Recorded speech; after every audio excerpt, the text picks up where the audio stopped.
Bienvenue dans Capital Humain. Je suis Magali Siméon, ancienne dirigeante, membre de Comex dans des grands groupes et coach. J'ai vu à quel point les équipes, le capital humain peut transformer une entreprise. Mais la réalité est parfois difficile. Est-ce que vous avez du mal à attirer ou garder les meilleurs talents? Est-ce que vous êtes parfois frustré devant certains départs? Ou est-ce que vous vous demandez combien de vos salariés se lèvent chaque matin avec l'envie de donner le meilleur d'eux-mêmes? Dans ce podcast, nous proposons des histoires inspirantes et vraies, des stratégies concrètes pour transformer votre capital humain en un véritable levier de succès. Alors, est-ce que vous êtes prêt à transformer ou améliorer votre approche? Abonnez-vous et rejoignez-moi chaque semaine pour partager vos défis et célébrer vos succès. Imaginez, aujourd'hui, je reçois le DRH d'un grand hôtel qui n'a pas de problème de recrutement et pas de problème de rétention. Comment fait-il ça? C'est assez simple, mais il faudra écouter cet épisode pour le comprendre et se rappeler que, au bout du compte, ce qui engage, c'est l'humain et l'humanité. Je vous souhaite une très bonne écoute. Bonjour Erwan. Bonjour Magali. Erwan, est-ce que vous voulez bien vous présenter pour nos auditrices et nos auditeurs? Oui, alors du coup, je suis Erwan Vio, j'ai 33 ans. Je suis arrivé dans cette entreprise en tant que DRH en janvier 2024. Donc ça fait désormais un peu plus d'un an que je gère cet hôtel qui comprend un peu plus de 600 chambres, un espace séminaire de 2500 mètres carrés répartissable en plusieurs sous-coms. On a un amphithéâtre également de 600 places qui peut monter jusqu'à 600 places, modulable. Et du coup, tout cela représente 130 collaborateurs en interne au quotidien et un chiffre d'affaires en année normale, donc hors Covid et hors crise politique, géopolitique, etc. On est entre 19 et 20 millions de chiffre d'affaires annuel. Vous avez toujours voulu être DRH? Ouais, ça a toujours été Ouais. mon fil rouge. Pour le coup, sans rayer le parquet, sans être impatient dans ma carrière, ça fait 6 ans que je suis diplômé et j'ai eu des postes de chargé RH classique. J'ai eu un poste de responsable RH spécifique en relations sociales, donc le management, l'encadrement des relations sociales, du CSE, etc. Et oui, le fil rouge, c'était de prendre un maximum d'expérience pour un poste de DRH. Et alors, qu'est-ce qui vous attire dans le métier DRH? Qu'est-ce qui vous plaît? Et qu'est-ce qui vous plaît pas, tiens? Je pose rarement cette question, mais Ouais. finalement, qu'est-ce qui vous plaît et qu'est-ce qui vous plaît pas? Moi, ce qui me plaît, c'est le contact avec l'humain, mais sur une autre partie que le bénévolat ou l'associatif. À la toute base, quand on est tout petit, on a tous envie d'être pompier ou gendarme. Moi, mon but, enfin, mon souhait, c'était d'être prof. J'avais envie de transmettre quelque chose et finalement, j'ai fait des études pour et je m'en suis écarté à la fin de mon diplôme pour être prof. Et je me dis, qu'est-ce que je pouvais faire maintenant pour transmettre quelque chose qui me plaît? Et du coup, oui, essayer d'améliorer le quotidien des gens en entreprise, de faire en sorte que les gens s'épanouissent dans un endroit où ils sont un tiers du temps par jour, voire plus chez nous. Et du coup, oui, c'est venu naturellement en faisant des salons de l'étudiant de me diriger vers les ressources humaines. Et aujourd'hui, j'adore mon métier. Pour le coup, alors comme toute personne, hein, il y a des jours où on est un peu moins motivé, mais sur le fil rouge, je suis toujours épanoui dans ce que je fais et j'adore.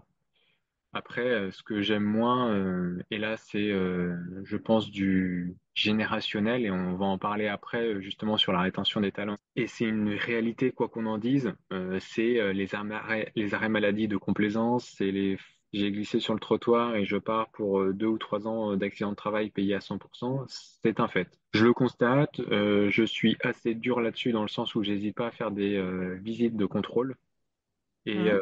que ce soit chez mon précédent employeur ou ici chez Accor, j'ai des personnes qui sont venues travailler parce que la visite contrôle avait été négative pour elles et positive pour l'entreprise. Donc un peu bon an mal an, ils ont dû revenir travailler parce qu'ils avaient plus les indemnités journalières de la sécurité sociale. Je trouve ça dommage de profiter à ce point du système, mais c'est Hum. le système qui est comme ça et du coup il y a des gens qui en profitent.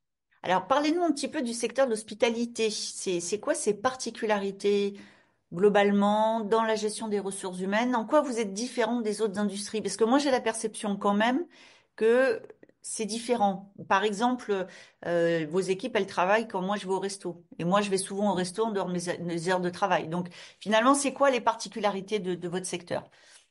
Les particularités, surtout dans un hôtel comme le nôtre, c'est du 24-24, 7 jours sur 7, 365 jours sur 365. Il n'y a pas de jour férié, moi y compris, selon un cycle qui tourne avec mon équipe RH. On travaille les jours fériés. Ça s'arrête jamais. On est tous à 5 jours par semaine.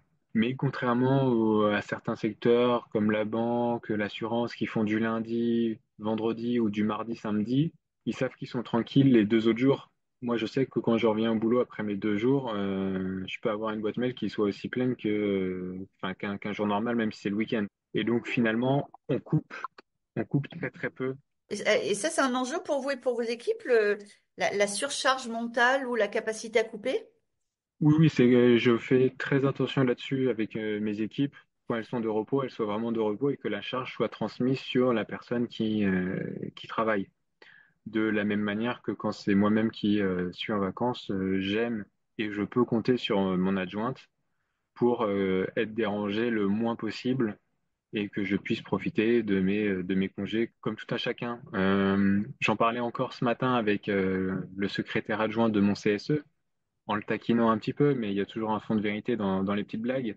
C'était de dire que finalement, nos élus, mes élus, ne font jamais état de la santé, notamment mentale, du comité de direction, en Oui. pensant que ce sont des machines et que de toute façon, ils sont cadres, donc c'est pas grave s'ils font 12 ou 13 heures par jour, ils sont cadres.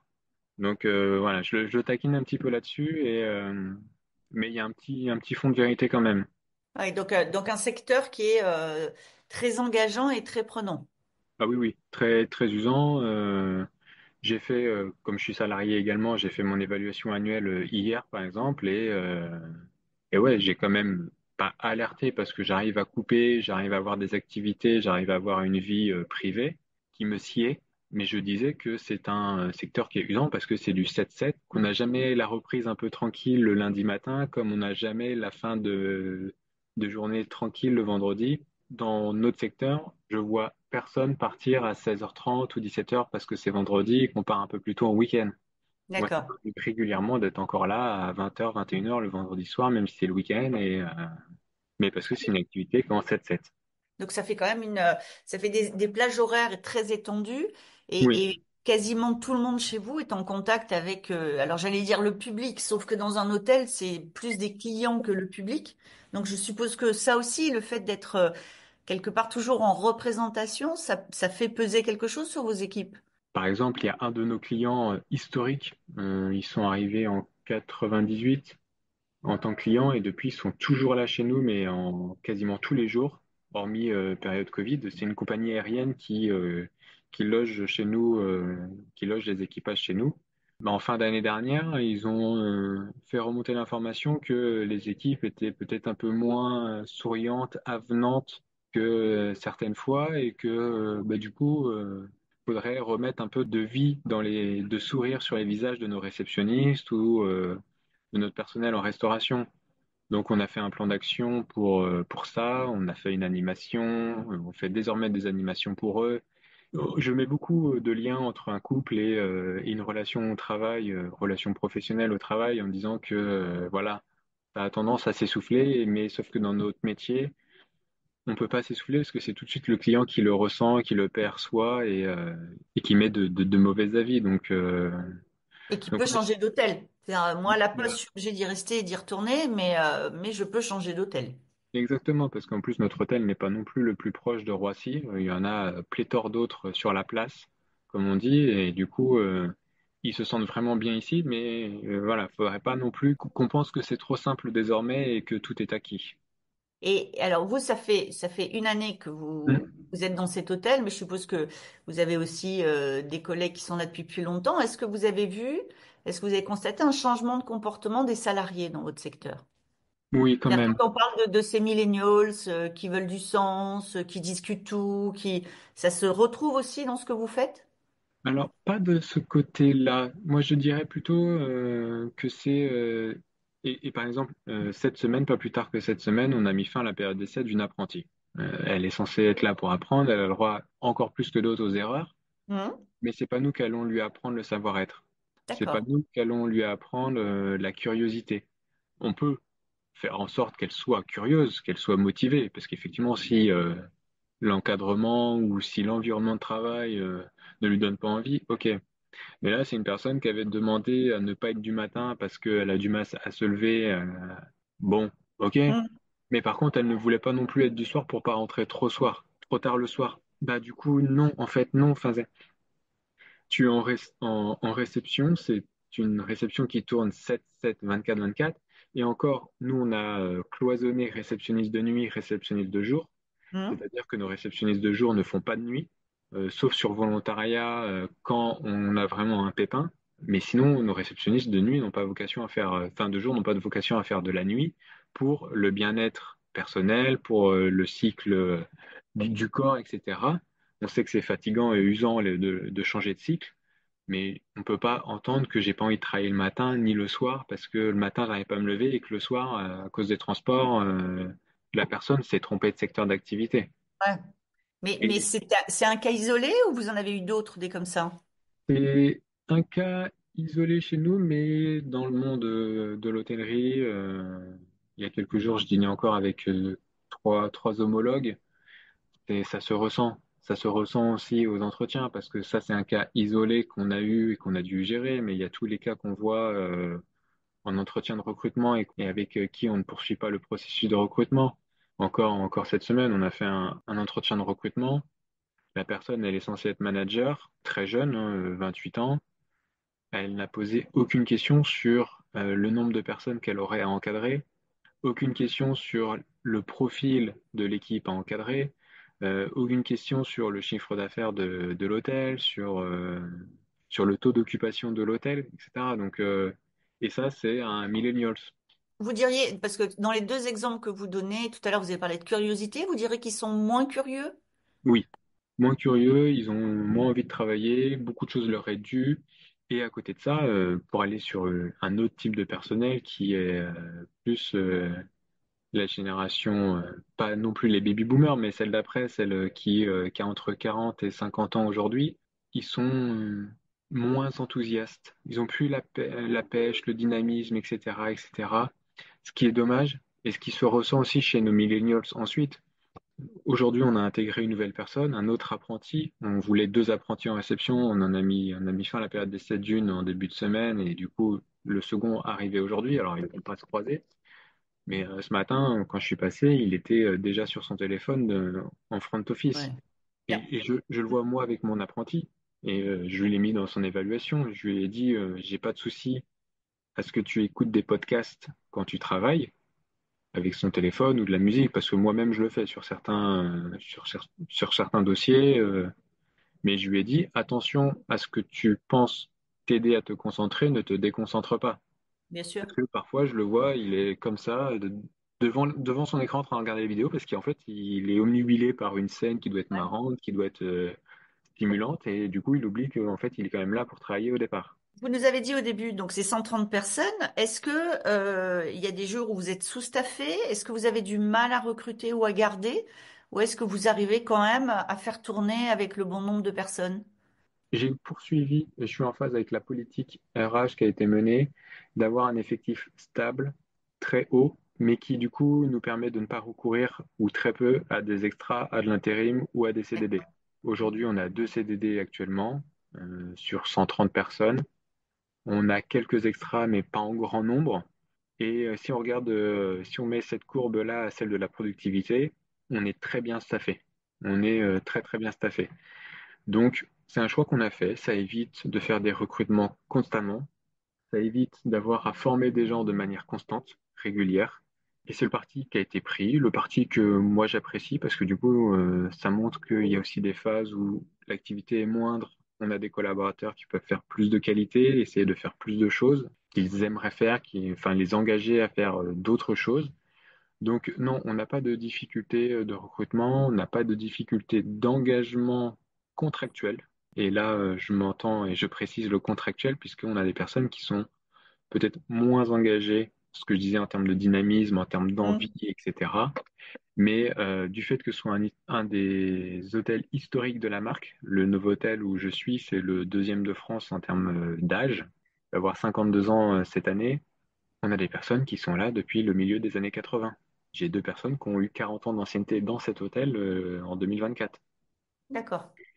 Et du coup, il y a eu des choses qui ont été créées, des avantages qui ont été fournis, comme une prime trimestrielle sur objectif, qu'on ne retrouve pas dans d'autres hôtels du groupe Accor. Donc, le côté négatif de ça, c'est que les personnes savent qu'en changeant d'hôtel, ils vont perdre cette partie de rémunération. Et du coup, aujourd'hui, toute personne normalement constituée ou n'a pas envie de perdre en salaire, ou alors c'est un choix mûrement réfléchi. Mais voilà, chez nous, ils sont pas prêts à ça. Et bah, du coup, ils restent ici, mais n'ont plus l'entrain pour le métier qu'ils font. Ce que je retiens quand même de votre propos et qui est hyper intéressant, c'est que vous êtes dans une structure qui a fait le choix de ne pas recourir ou de recourir le moins possible à l'emploi précaire Hmm. et que vous considérez, parce que on en connaît qui sont toujours un peu en flux tendu, on arrive au resto, c'est jamais le même serveur, enfin on sent bien que des fois on connaît mieux la carte qu'eux.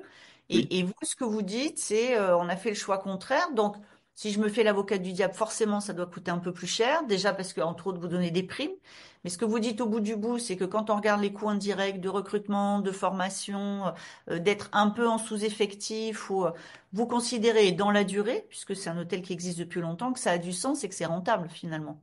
En tout cas, on y trouve notre compte. Ça veut dire que vous pourriez être plus rentable, vous pensez? C'est-à-dire quand vous dites on y trouve notre compte, ça veut dire que ça n'est pas que sur la rentabilité financière que vous y trouvez votre compte? Sur la rentabilité financière, on va parler en transparence, sans donner de chiffres, mais on a du coup la partie hébergement et la partie restauration. Heureusement pour le restaurant que c'est sur le même siret que l'hébergement. Si c'était pas le cas, le restaurant aurait été fermé depuis bien longtemps par le banquier. Donc on arrive à avoir un pot commun qui fait que 2024 a été une bonne année, une très bonne année, mais pas aussi excellente qu'on aurait pu l'espérer malgré les Jeux Olympiques, qui n'a pas eu l'effet escompté sur l'hôtellerie parisienne. Mais oui, on y trouve notre compte parce qu'il y a un climat social qui est apaisé, parce que on a des partenaires sociaux avec qui j'ai en effet le leitmotiv d'avoir des discussions avec eux et quasiment tous les jours, quasiment tous les jours. Et quand je dis quasiment tous les jours, c'est quasiment du 7-7. Par exemple, j'ai mon secrétaire adjoint qui m'a écrit dimanche dernier pour m'inviter au match de hand parce qu'il jouait à côté de chez moi. On en est arrivé à une relation où il y a même potentiellement suffisamment de confiance et de bons ressentis, de bonnes ondes pour cela. Ça demande de l'investissement et du coup, oui, on y trouve notre compte. On arrive à passer outre certains délais légaux par la discussion. Par exemple, le délai de prévenance d'un mois pour mettre les gens en congé parce qu'on n'a pas d'activité comme c'est le cas au mois de janvier. Eh ben, on arrive à faire en sorte que ce délai soit raccourci pour pas attendre un mois avant d'avoir une action suite à des résultats ou des chiffres estimés qui ne vont pas être bons pour l'hôtel. Tout ça, on y trouve notre compte. Maintenant, si j'étais réaliste, on a une masse salariale qui est trop importante, qu'il faudrait baisser de 3 ou 4 points. Là, on pâtit aussi, pas que les primes qu'on a pu donner, mais on pâtit aussi de l'ancienneté avec les salaires qui augmentent via les différentes négociations annuelles obligatoires.